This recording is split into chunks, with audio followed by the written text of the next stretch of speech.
World IVF Day is a day set aside to highlight the journey that many parents and hopeful parents face in the path to pregnancy. The day is recognized annually on July 25th. It commemorates the first in vitro fertilization birth in 1978. And joining us now to share their journey are Deanna Whitty and Dr. Sean Williams, a reproductive endocrinologist with Illumina Fertility. Thank you for joining us this morning. And for people wondering, that is your beautiful son out there. And your husband Justin is right over there. Justin, so pardon us, but he's just so adorable. But obviously the bright lights. It's a lot going on here, but we really appreciate you and Justin being here. So Justin is on dad duty right now.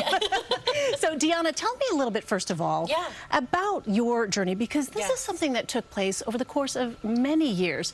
How did you get from where you started to where you are right now? Yeah, so we were at a fertility clinic up where we live in upstate New York.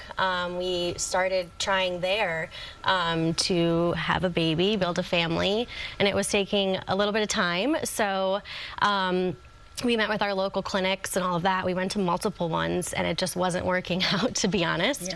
So a friend of ours recommended Illumina Fertility, which is down in Connecticut. So it's a couple-hour drive that we decided, you know what, it's worth it. Let's get somehow to have our family built. So we went down to Connecticut. We met with our doctors at Illumina. They really just completely turned the page for us. They gave us more hope. They gave us more excitement again, and they really helped us start the journey. We went through about 7 rounds of IVF total from where we were upstate, downstate. And then finally, when we went to Illumina, it took us a few tries, but our 3rd try at Illumina within that first year, we had our son Luke, so we were able to get pregnant with Illumina. Wow, and now here you are. You've got your 2 boys here with us in the studio, which is so fantastic. Congratulations. Thank you. So many years of trying. And Dr. Williams, I want to ask you about how common a story like that is and how long you recommend couples wait until they go the IVF route if they've been struggling to conceive naturally. Right. Yeah. No, thank you for having us. World IVF Day is a great way to just recognize the accomplishments over the past 47 years since Louise Brown was born. There have been she was number 1, there have been over 8 million children born through in vitro fertilization. It's become more common, more safe, more easy for couples to go through. It's very common to experience infertility, especially as age progresses. And these days couples are, putting off having children, putting off starting their family until a little bit later on in life. So it is becoming more common. It is a quiet struggle that couples have. It's personal, but often you find out once you start talking about it with others, you find out how common it actually is.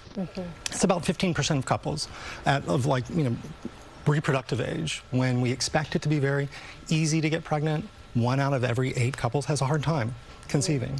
And in vitro fertilization is absolutely necessary for some problems. It was originally designed just to overcome problems with the blocked fallopian tubes where cells just can't get together, and it works very well at overcoming that problem. But it's also become our best treatment option to address many other reproductive problems that couples experience.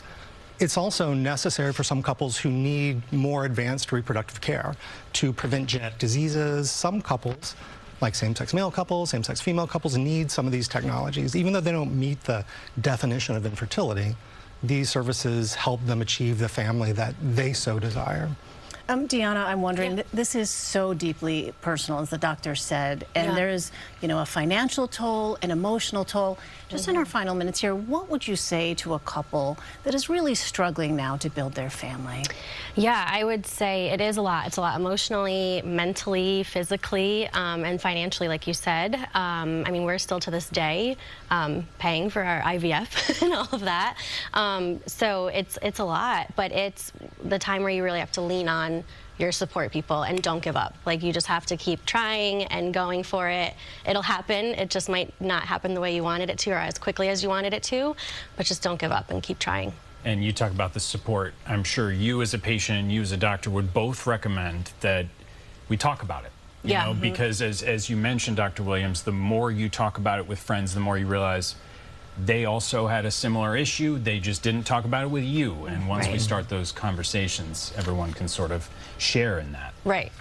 Well, thank you both for being here so much. Thank you. Thank the boys. And Justin, so I know lovely. he's somewhere attending. He's doing important dad duty work. But the fact that they're here with us is a sign of why you're here with us. Thank you. Thank you all. Thank you so much. Thank you. We'll be right back.